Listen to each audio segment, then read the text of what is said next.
어떤 주일학교 선생님이 학생들에게 하나님의 전능하심, 하나님 모든 것을 다 하실 수 있다. 아주 열심히 가르쳤습니다. 그리고 가르치고 난 다음에 학생들에게 물었습니다. 자, 여러분 하나님이 하실 수 있는 일이 못 하시는 일이 있나요, 없나요? 선생님이 기대했던 대답은 뭐겠습니까? 아니요, 하나님은 뭐든지 다 하실 수 있어요. 이런 대답을 기대했는데 한 학생이 손을 번쩍 들더니 하나님도 하실 수 없는 것이 있습니다. 대답했습니다. 선생님 걱정스러운 얼굴로 자, 하나님 그럼 하실 수 없는 건 뭐냐?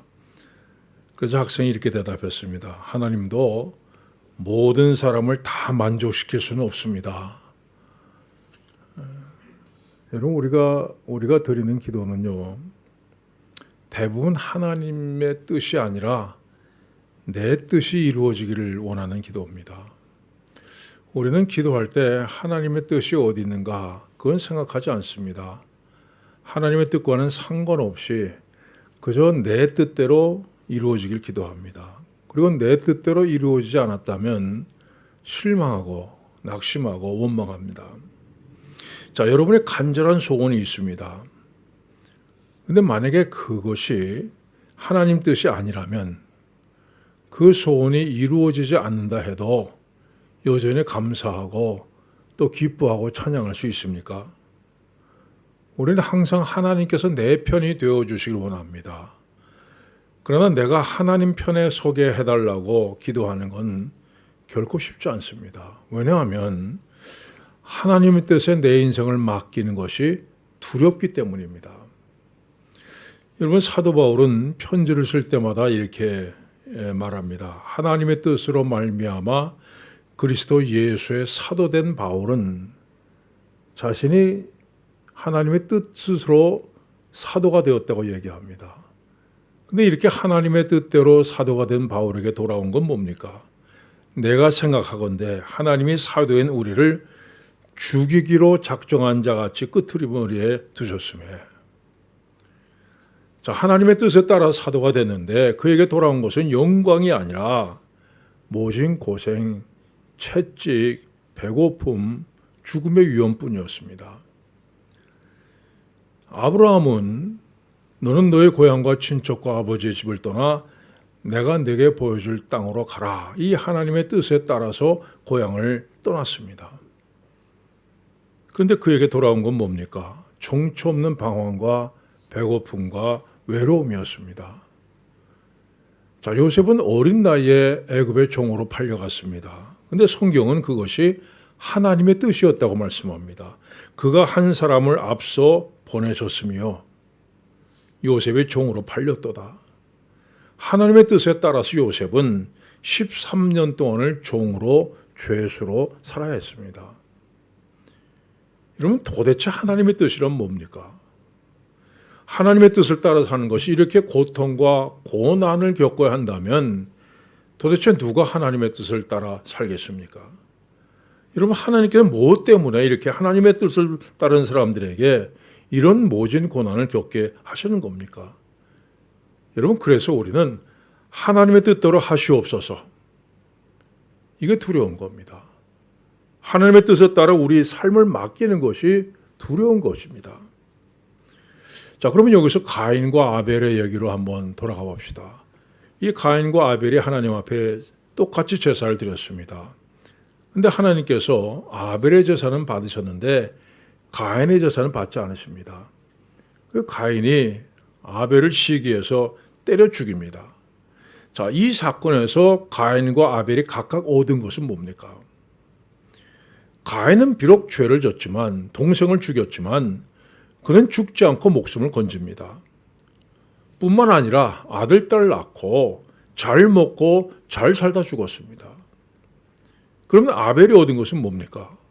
아무것도 없습니다. 비참한 죽음뿐이었습니다. 분명 아벨은 하나님의 뜻을 따라서 하나님이 기뻐하시는 제사를 드렸는데 그에게 돌아온 것은 비참한 죽음뿐이었고, 오히려 그를 죽인 가인은 늙어 죽을 때까지 잘 살았습니다. 그러면 하나님의 뜻을 따라 산 사람에게 주어지는 보상이란 도대체 뭡니까? 이 질문에 대해서 성경은 이렇게 대답합니다.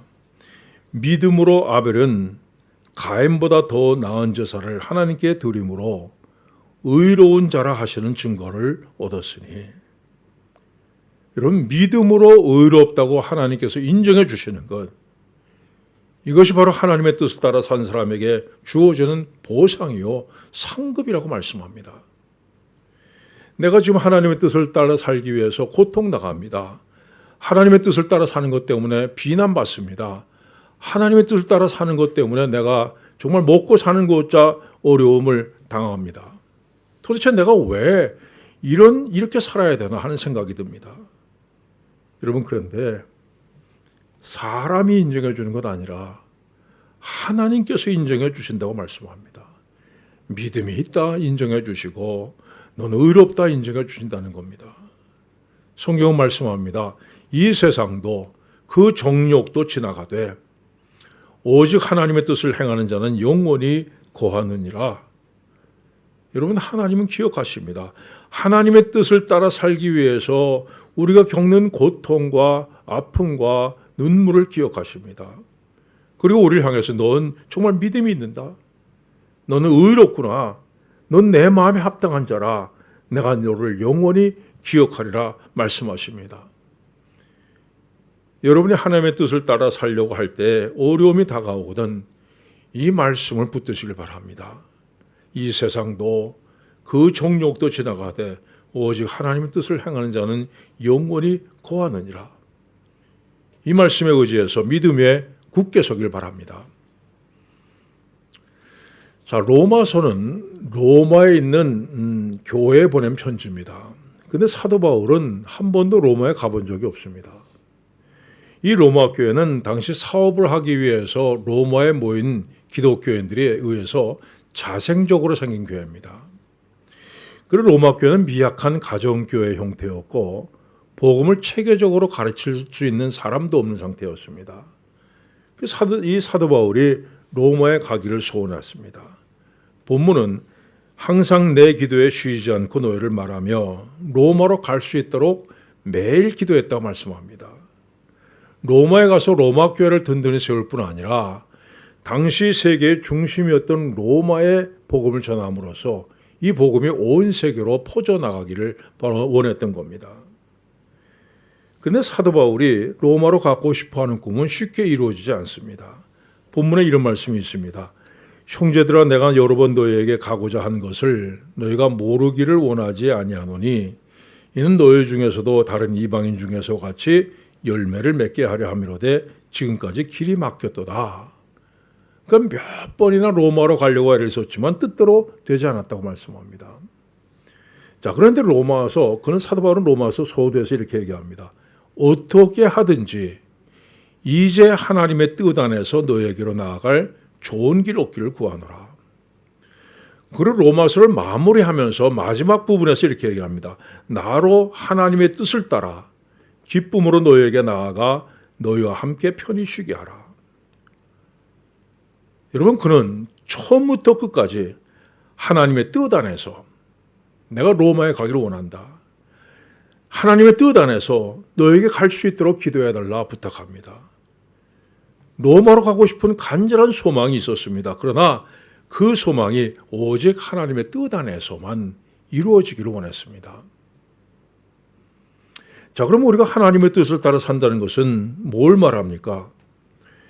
미국 워싱턴주 윗위스 대학 교수이며 목사인 제럴드 시초라고 하는 분이 계십니다. 그는 아내와 또 5 아이들과 함께 행복한 가정을 이루고 살고 있었습니다.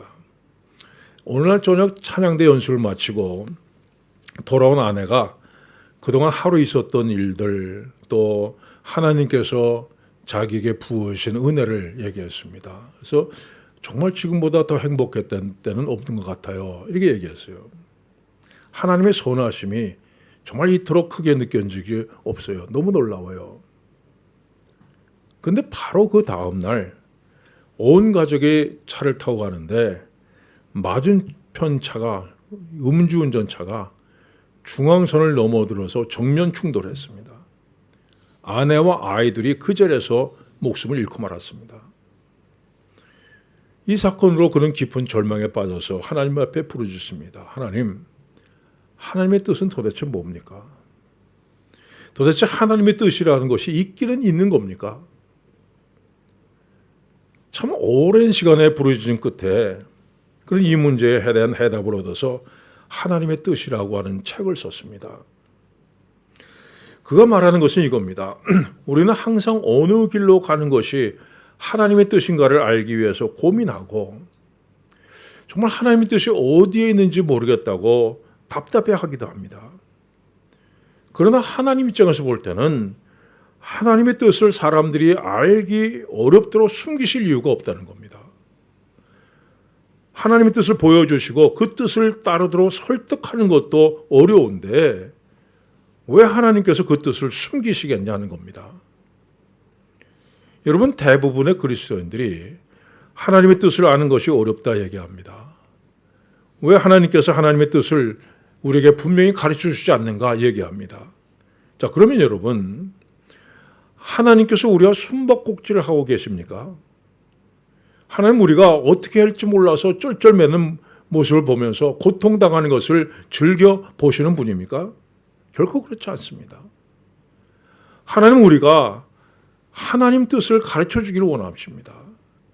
우리가 하나님 뜻을 알기 원하는 것 이상으로 하나님께서는 우리 하나님의 뜻을 우리에게 가르쳐 주기를 원하십니다. 여러분, 가장 중요한 거 있습니다. 가장 중요한 것은 내가 어떤 길을 선택하는 것이 하나님의 뜻이냐, 이게 아니라 하나님의 나라와 그의 의를 구하는 것입니다.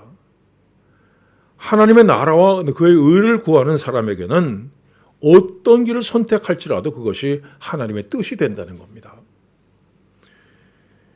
사도행전에 바울과 실라가 빌립보 감옥에 갇힌 얘기가 나옵니다.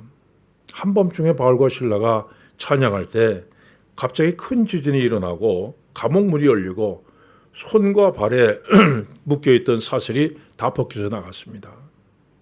그런데 바울과 실라는 감옥 문이 열렸는데도 그냥 그대로 앉아 있었습니다. 이때 감옥을 지키던 간수가 뛰어와서 감옥 문이 열린 것을 보고 칼을 빼서 자결을 하려고 합니다. 그래서 바울이 내 몸을 상하게 하지 말라, 우리가 다 여기 있다 얘기합니다. 그리고 그 다음에 유명한 말을 하죠. 주 예수를 믿으라, 그러면 너와 내 집에 구원을 얻으리라. 결국 간수와 온 가족이 세례받고 구원을 받습니다. 그리고 나서 바울과 실라는 다시 감옥에 갇혔습니다. 여러분, 생각해 봅시다. 하나님께서 지진이 일어나게 하셔서 감옥 문이 열리고 사슬이 풀어지게 하신 이유가 뭡니까? 그건 의심할 여지 없이 바울과 실라를 감옥에서 꺼내시려는 하나님의 뜻입니다. 여러분, 베드로가 감옥에 갇혀 있을 때도 하나님께서 천사를 보내셔서 베드로를 감옥에서 꺼내셨습니다.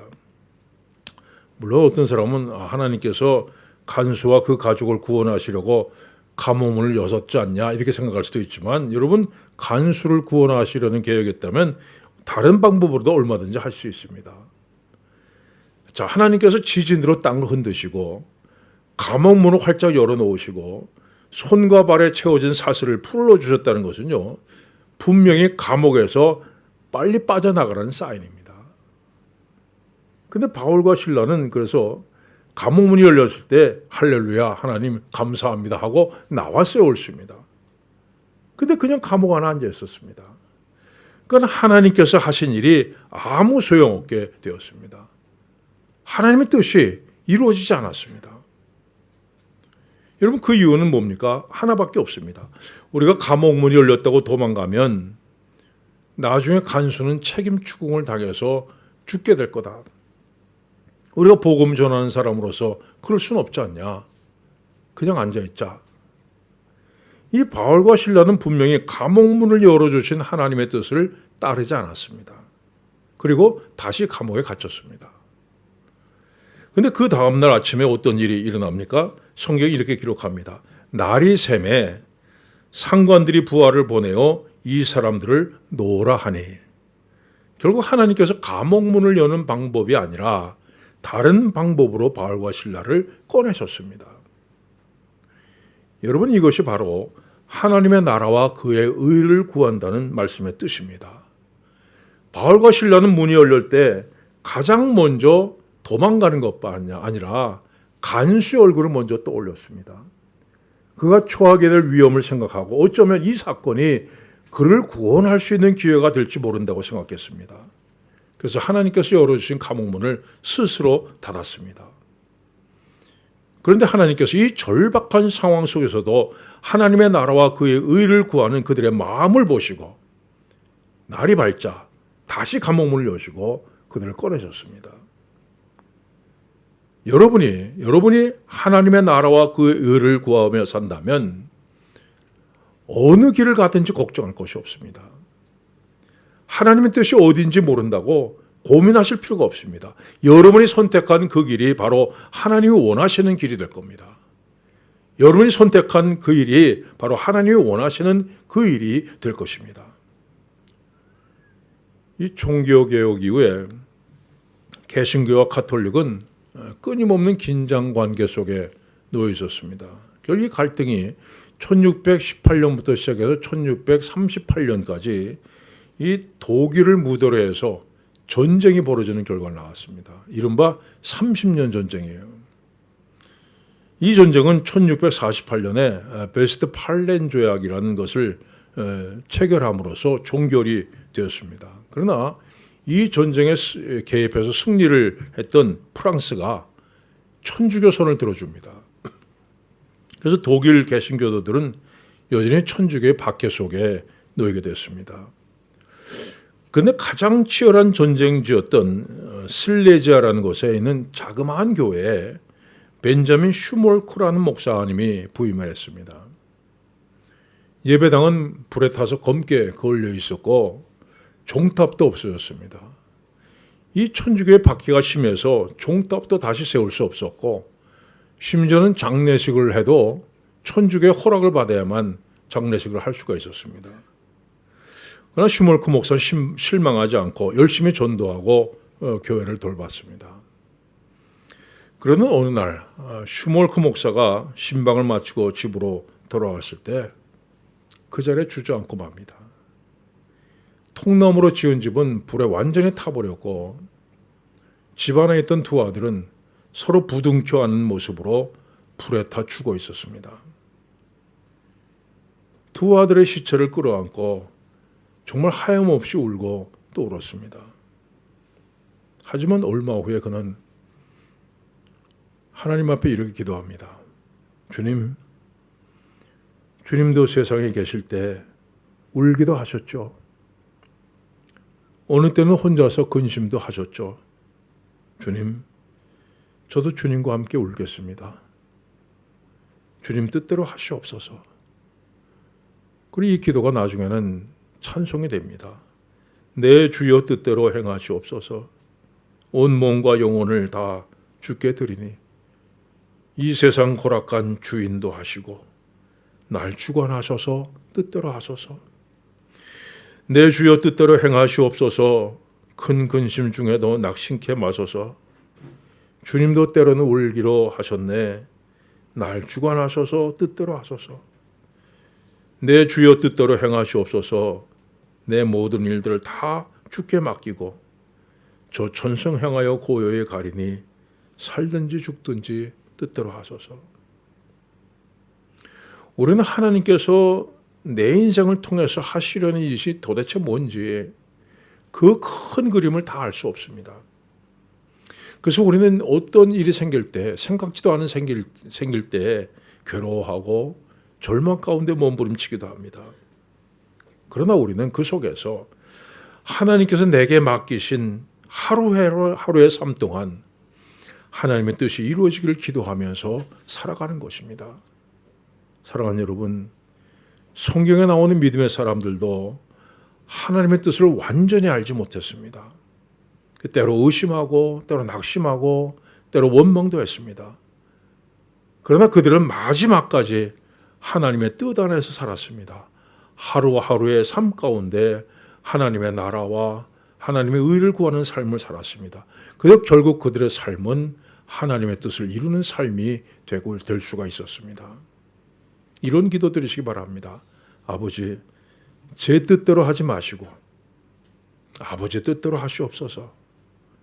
제 뜻을 내려놓습니다. 어떻게 되든 하나님의 뜻이 내 인생 가운데 이루어지기를 원합니다. 하나님께서 여러분 마음속에 놀라운 평안과 기쁨을 주시기를 축원합니다. 기도하겠습니다.